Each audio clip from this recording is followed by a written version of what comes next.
রাত হলেই শহরের মধ্যে নেমে আসে এক কালো ছায়া। উঠতি বয়সী তরুণীদের লাশ পাওয়া যাচ্ছে ডাস্টবিন থেকে শুরু করে ময়লার ভাগাড়ে। মৃত্যুর সময় তাদের প্রত্যেকের শরীর কালো হয়ে থাকে। মজার ব্যাপার হলো, এই কেস হ্যান্ডেলের জন্য যে পুলিশ অফিসারকে দায়িত্ব দেওয়া হয় সে নিজেও এই আক্রমণের শিকার। শুধু তাই নয়, এই ভয়ানক পরিস্থিতিতে তার পরিবারও ফেঁসে গিয়েছে। শেষ পর্যন্ত এই খুনের দায়ভার কার কাছে যাবে?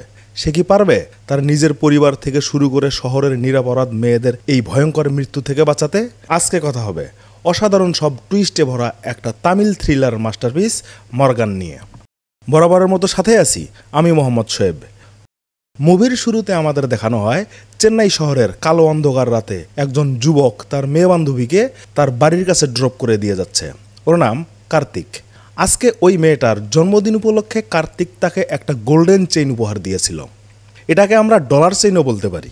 ওর নাম রামিয়া। তখন আমরা দেখতে পাই একটা গাড়ি থেকে কেউ একজন একটা লেজার লাইট সেট করে সেখানে বসে আছে।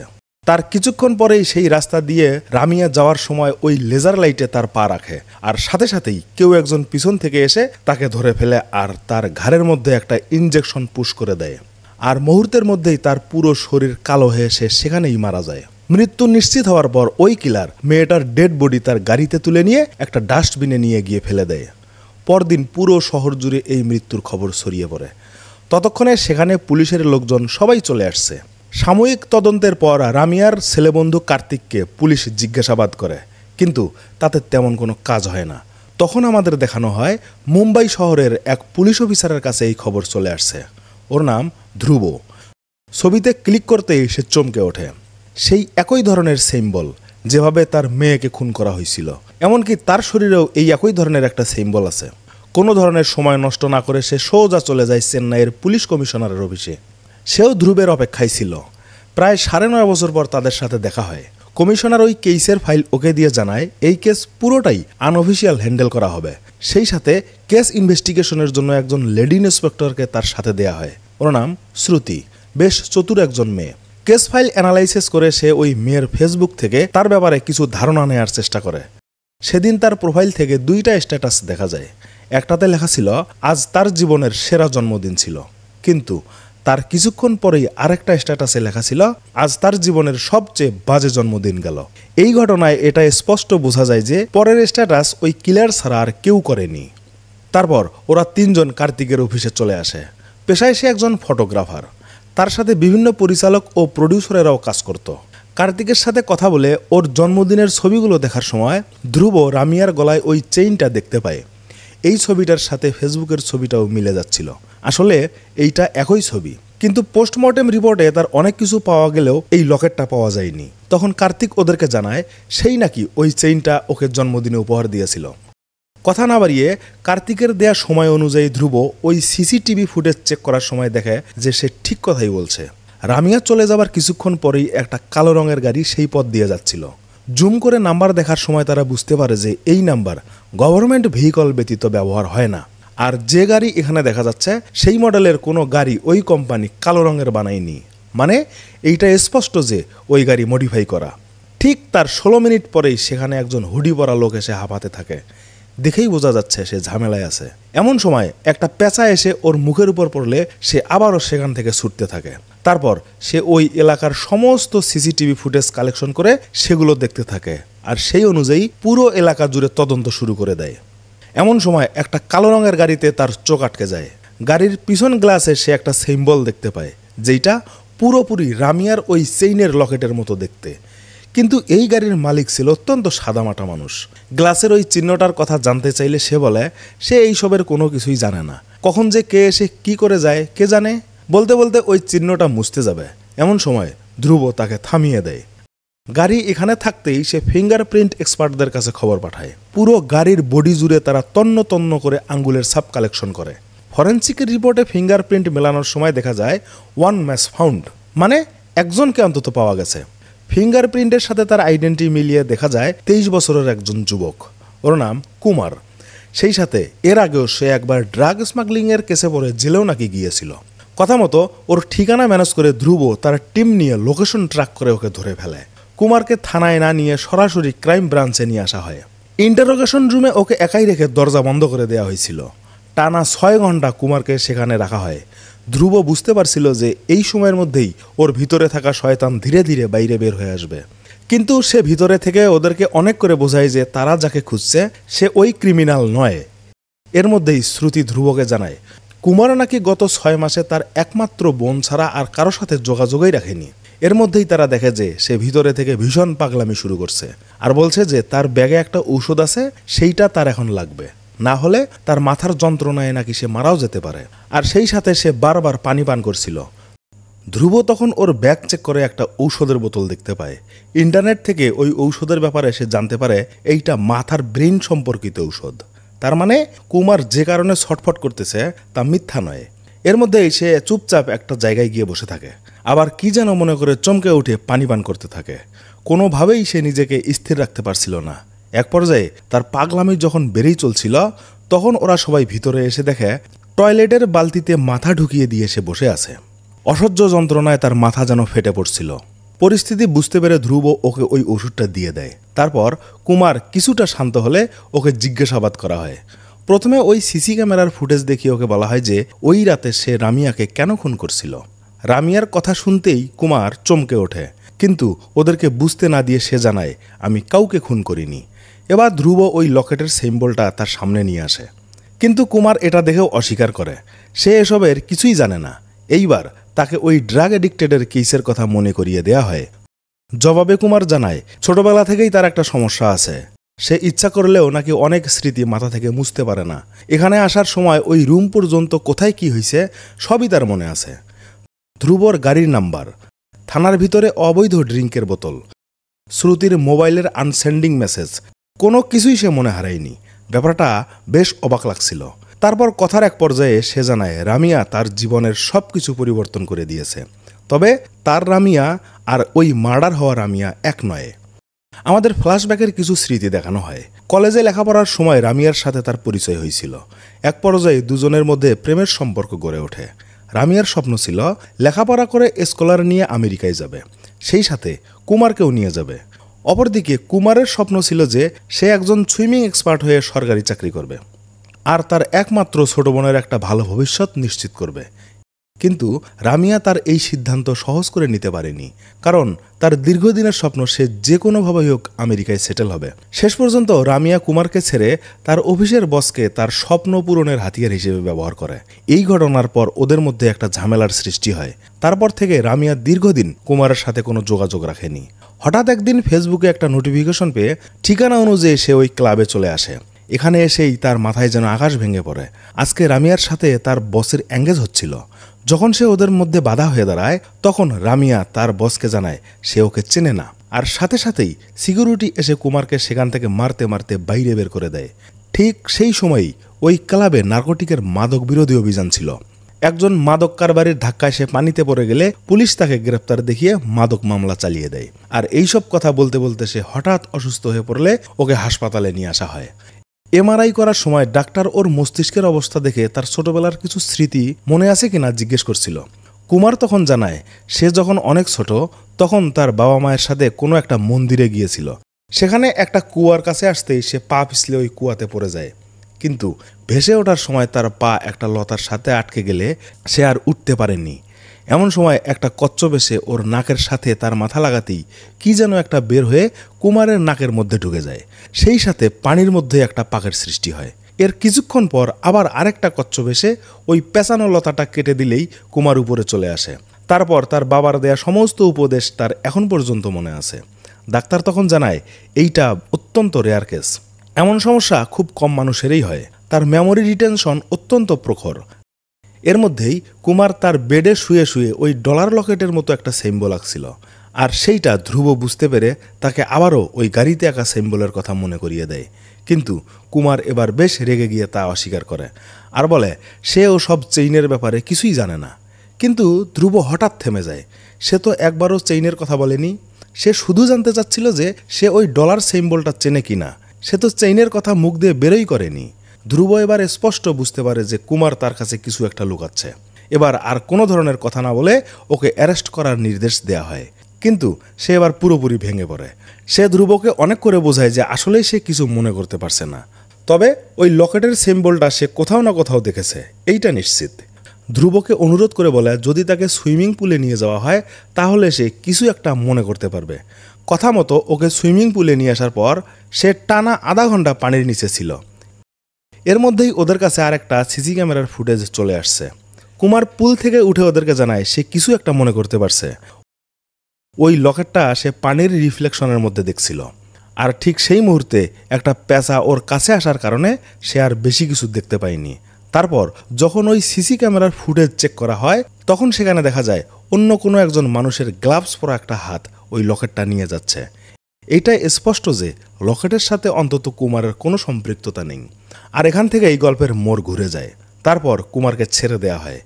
সেই রাতেই ওরা ওখানে চলে আসে। আশেপাশের পরিস্থিতি দেখে তারা বুঝতে পারে কুমার যা বলছে তা এক রত্তিও মিথ্যে নেই। পরদিন সকালে ধ্রুব আবারও কুমারের বাড়িতে চলে আসে। প্রথমে কুমারের বোনের সাথে দেখা হয়। ওর নাম আকিলা। তাদের মা বাবা কেউ বেঁচে নেই। তারা দুই ভাই বোন একসাথে থাকে। গত 3 দিনের পেরেশানিতে ক্লান্ত হয়ে বাসায় ফিরে কুমার এখনও ঘুমিয়ে আছে। কিন্তু ঘুম থেকে যখন উঠে ওদেরকে দেখে তখন সে মেজাজ হারিয়ে ফেলে। সে ভাবছিল ওরা হয়তো আবারও তাকে ধরে নিয়ে যাবে। তাই সে কোনো কিছু না শুনেই ধ্রুবকে উল্টাপাল্টা বলতে থাকে যে তারা নাকি পুরস্কার পাওয়ার ধান্দায় আছে। আর তাই সত্য মিথ্যা যাচাই না করে তারা ধ্রুবকে ধরতে চাইছে। তখন সে রেগে গিয়ে ধ্রুবকে জানায় আপনার সন্তানের সাথে যদি পুলিশ এমন করত তাহলে আপনার কেমন লাগতো। কিন্তু ধ্রুব তৎক্ষণাৎ ওকে থামিয়ে দেয়। সন্তানের কথা যখন জানতে চাও তাহলে শোনো। তখন আমরা জানতে পারি আজ থেকে কয়েক বছর পূর্বের ঘটনা। ধ্রুবর একমাত্র কন্যা যখন কলেজে এডমিশন নিয়েছে সেখানে কিছু বখাটে ছেলে একত্রিত হয়ে তার সাথে রেগিং করছিল। আর ঠিক সেই সময়ে তার এক বান্ধবী আড়াল থেকে ভিডিও কলে সরাসরি ধ্রুবকে ব্যাপারটা জানাচ্ছিল। ধ্রুবর মেয়ে অবশ্য ব্যাপারটা বেশ ভালোভাবে সামলিয়ে নিয়েছে। আর যখনই মোবাইল ওর কাছে নিয়ে এসে তার বাবার সাথে কথা বলে তখন ওই ছেলে ধ্রুবকে দেখে ভয়ে সবাইকে সেখান থেকে দৌড়ে পালায়। ধ্রুব তার মেয়েকে জানায় ওরা নাকি স্টুডেন্ট নয়, তারা সেখানে ড্রাগ বিজনেস করে। এই ঘটনার একদিন পরেই তার মেয়ের লাশ পাওয়া যায় ময়লার ভাগাড়ে। নিজের চোখে মেয়ের এমন মৃত্যু দেখে ধ্রুব প্রায় পাগল হয়ে গিয়েছিল। ইনভেস্টিগেশনে জানা যায় কোকেইনের সাথে এক ধরনের বিশেষ ড্রাগ মিশিয়ে এই বিষ তৈরি করা হয় যা মানুষের শরীর মুহূর্তে কালো করে দিয়ে তার মৃত্যু ঘটায়। তারপর থেকে টানা 7টা মিশনে অনেকগুলো ড্রাগ ডিলারকে ইনকাউন্টারে ফেলে দেওয়া হয়। কিন্তু একদিন একটা মিশনে গিয়ে সে খাটের নিচে একটা লাশ দেখে থমকে যায়। ভালো করে দেখতে যাবে এমন সময় কেউ একজন পিছন থেকে এসে তার ঘাড়ে ওই বিষ পুশ করে দেয়। ধ্রুব বেঁচে গিয়েছে।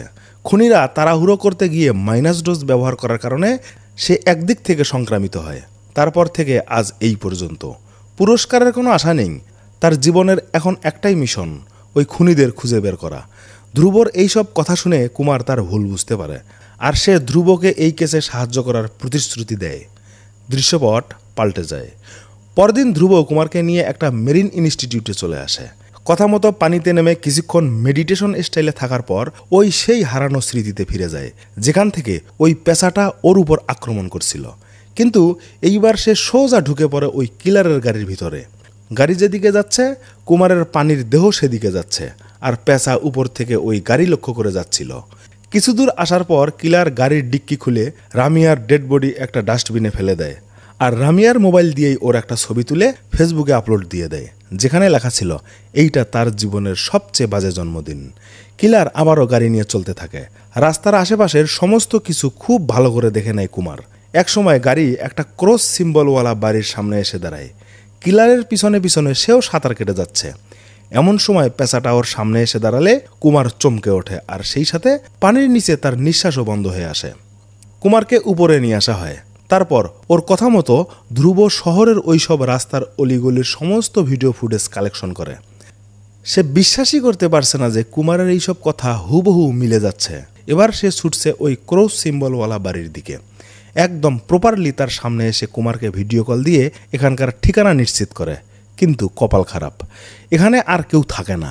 বাড়ির মালিকের সাথে কথা বলে তারা জানতে পারে বেশ কয়েকদিন আগে সে নিজেই নাকি ওদেরকে বের করে দিয়েছে, কারণ ওদের আচরণ সুবিধার মনে হচ্ছিল না। ঘরের ভিতরে শুধু কালো রং দিয়ে ঢাকা। লাইট জ্বালিয়ে কিছু দেখার সময় তার সামনে একটা কাগজ দেখতে পায় যেখানে লেখা ছিল এ ডার্ক ট্রুথ, মানে একটি কালো সত্য। আর সেই সাথে একটা মেডিসিনের শিশিও তার নজরে পড়ে। তখন সে বুঝতে পারে এইটা কোনো একটা ড্রাগ ডিলারের টিম হতে পারে। এর মধ্যেই ঘটে যায় আরেক ঘটনা। সকাল থেকেই কুমারের বোন আকিলা নিখোঁজ। অনেক জায়গায় খোঁজখবর নিয়েও আকিলাকে পাওয়া যাচ্ছে না। তখন আমরা দেখতে পাই ওই সেই লাল লেজার লাইট। আকিলা বৃষ্টিতে মোবাইল নিয়ে নেটওয়ার্ক খুঁজতেছে। এমন সময় তার পা লেজার লাইটে পড়ার সাথে সাথেই কিলার তার ঘাড়ে একটা সিরিঞ্জ পুশ করে দেয়। মুহূর্তের মধ্যেই তার মৃতদেহ পড়ে থাকে রাস্তার মধ্যে। পরদিন ফ্লাইওভারের নিচে ময়লার ভাগারে তার লাশ পড়ে থাকে। ধ্রুব তাকে দেখার সাথেই ভেঙে পড়ে। তখন তার মেয়ের কথা মনে পড়ছিল। এর মধ্যে সেখানে কুমারও চলে আসে। কান্নায় ভেঙে পড়ে কুমার। এমন সময় তার চোখ আটকে যায় একটা জুতার দিকে। কুমার নিশ্চিত এই জুতা আকিলার নয়, তার মানে এই ডেড বডিও তার বোনের নয়। আর ঠিক তক্ষণই কুমারের কাছে একটা ফোন কল আসে। ওপাশ থেকে আকিলা কথা বলছে। সে গতকাল তার বান্ধবীর বাড়িতে গিয়ে বৃষ্টিতে পড়ছিল, তাই সময় মতো বাসায় আসতে পারেনি। কিন্তু এই ডেড বডি তাহলে কার? এতক্ষণে ফেসবুকে তার উত্তর চলে আসছে। শালিনী নামে সার্জারি একজন বিশেষজ্ঞ।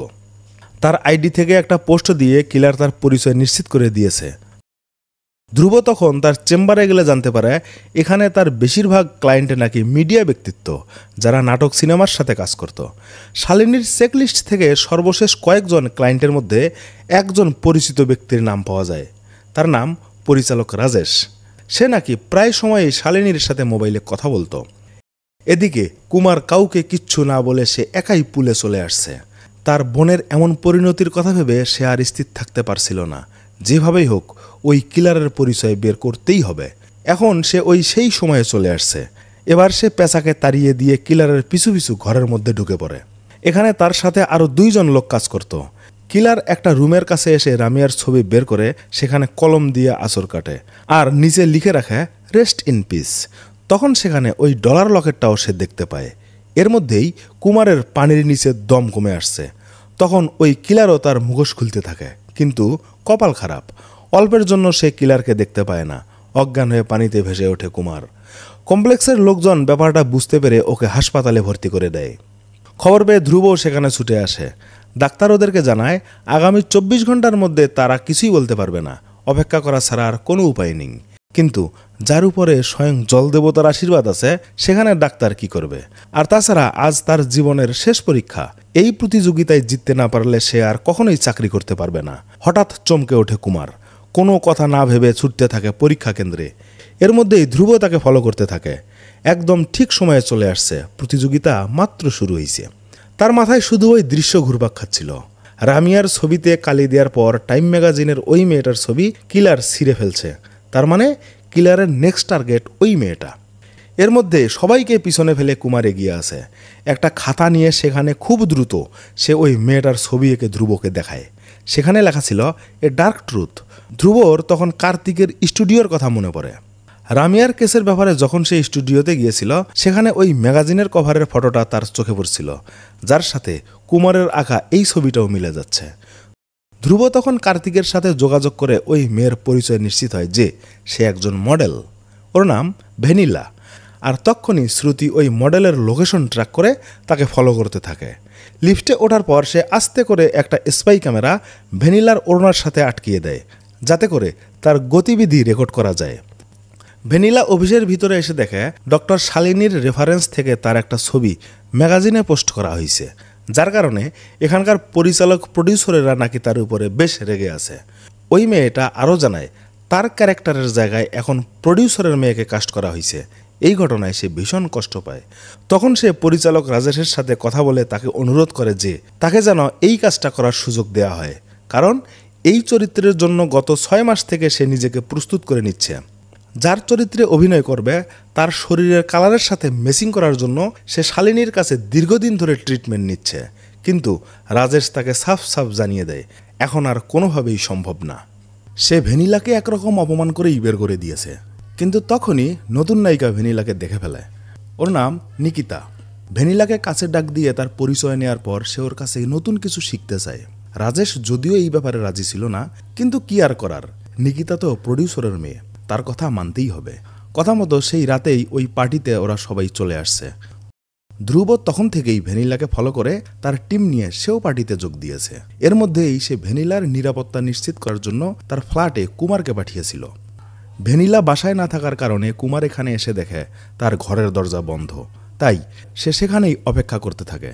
এদিকে ভ্যানিলা নিকিতার সাথে কথা বলার জন্য তাকে বাইরে ডাকছিল, সে ফটোশুটে ব্যস্ত থাকার কারণে তার বাইরে যেতে খানিকটা দেরি হয়েছে। এর মধ্যেই কার্তিকের সাথে ধ্রুবর দেখা হয়। ভ্যানিলার কথা জানতে চাইলে কার্তিক তাকে জানায় সেই নাকি ভ্যানিলাকে এত দূর পর্যন্ত নিয়ে আসছে। তখন থেকেই কার্তিকের ছবি তোলার নেশা। ভ্যানিলা প্রথমে একটা ফার্মেসিতে কাজ করত। হঠাৎ একদিন ওর একটা ছবি তুলে সে রাজেশকে দেখালে তারও ভ্যানিলাকে ভালো লাগে। তারপর যখন সে ভ্যানিলাকে মডেলিংয়ের জন্য প্রস্তাব দেয় তখন সে রাজি হয়। তারপর থেকে আজ এই পর্যন্ত। আর এর মধ্যেই সে ধীরে ধীরে কার্তিকের প্রেমে পড়ে যায়। কিন্তু কার্তিক তার প্রস্তাব ফিরিয়ে দেয়, কারণ ইতোমধ্যেই রামিয়াকে নিয়ে সে সংসার বাঁধার স্বপ্ন দেখছিল। ভ্যানিলার প্রস্তাবে সে রাজি না হলেও কার্তিককে সে একটা চেইন উপহার দেয়, যেইটা কার্তিক রামিয়ার জন্মদিনে রামিয়াকে উপহার দিয়েছিল। সব কথা জানার পর ধ্রুব ভ্যানিলার ব্যাপারে অনলাইন থেকে কিছু তথ্য নিচ্ছিল। এমন সময় ওই ছবিটা সামনে আসলে সে পুরো ছবিটাকে কালো করে নেয় আর তার উপরে হেয়ার স্টাইলের অনেকগুলো ইফেক্ট অ্যাপ্লাই করে। এর মধ্যেই ঘটে যায় আরেক ঘটনা। কুমার এতক্ষণে ভ্যানিলার ফ্ল্যাটে ঢুকে দেখে ওই সেই ডার্ক রুম। সেখানে ছিল রামিয়ার ছবি রাখা সেই ডায়েরি, আর তার মনিটরে পেঁচাওয়ালা একটা ছবি, যা কিনা ধ্রুবর বানানো ছবির সাথে হুবহু মিলে যাচ্ছে। যা বোঝার ধ্রুব তা বুঝে গিয়েছে। এর মধ্যেই নিকিতা ভ্যানিলার সাথে কথা বলার জন্য বাইরে চলে আসছে। ভ্যানিলা একটা ইনজেকশন বের করে ওর দিকে এগিয়ে আসছিল, আর ঠিক সেই সময়ে ধ্রুব একটা গুলি করে ভ্যানিলাকে আটকিয়ে দেয়। সেই সাথে ওই ডলার চেইনও মাটিতে পড়ে যায়। পূর্বের প্রত্যেকটা খুনের সাথে তার একটা সাইকেল চেইন আছে। ধ্রুবর মেয়ের সাথে ওই ছেলেটার ঝামেলা হওয়ার কারণে সে ভ্যানিলাকে ব্যবহার করে ধ্রুবর মেয়েকে হত্যা করছে, কারণ ভ্যানিলা ওই ছেলেটাকে ভালোবাসত। কিন্তু সে সবসময় ভ্যানিলাকে কালো বলে উপহাস করত। যখন সে বুঝতে পারে যে এতদিন ভ্যানিলাকে ওই ছেলেটা ব্যবহার করে আসছে, তখন সে নিজেই তাকে মেরে খাটের নিচে রেখে দেয়। আর রামিয়াকে মেরেছে কার্তিক তাকে ভালোবাসেনি বলে। আর ডক্টর শালিনী তাকে না জানিয়েই তার পূর্বের কালো ছবি এবং এখনকার উজ্জ্বল ছবি একত্রিত করে একটা ম্যাগাজিন প্রিন্ট করে। আর এই ম্যাগাজিনের ছবির কারণে ভ্যানিলার ক্যারিয়ারে একটা ইফেক্ট পড়ছিল, তাই সে তাকেও ছাড়েনি। এখন এই নতুন নায়িকা যখন তার কাজের জায়গা দখল করে নিয়েছে, সে এখন তাকেও মারতে চাইছে। তখন আমরা জানতে পারি ভ্যানিলার আসল নাম ছিল মেঘা, আর মেঘা তো সবসময়ই কালো হয়। আমাদের সমাজে কালো এবং সাদার মধ্যে একটা তফাৎ আমরা প্রায় সময় লক্ষ্য করি। আমাদের প্রত্যেকের উচিত এই বিষয়টা এড়িয়ে যাওয়া, কারণ বর্ণভেদ মানুষের অন্তরে অনেক হিংসা এবং অহংকারের সৃষ্টি করে। সে প্রত্যেক খুনের পর সেখানে লিখে রাখত এ ডার্ক ট্রুথ, আর এই দৃশ্যের মধ্য দিয়েই মুভির কাহিনী শেষ হয়। তো ভিডিওটি ভালো লাগলে অবশ্যই একটা লাইক এবং সাবস্ক্রাইব করে পাশে থাকবেন। আল্লাহ হাফেজ।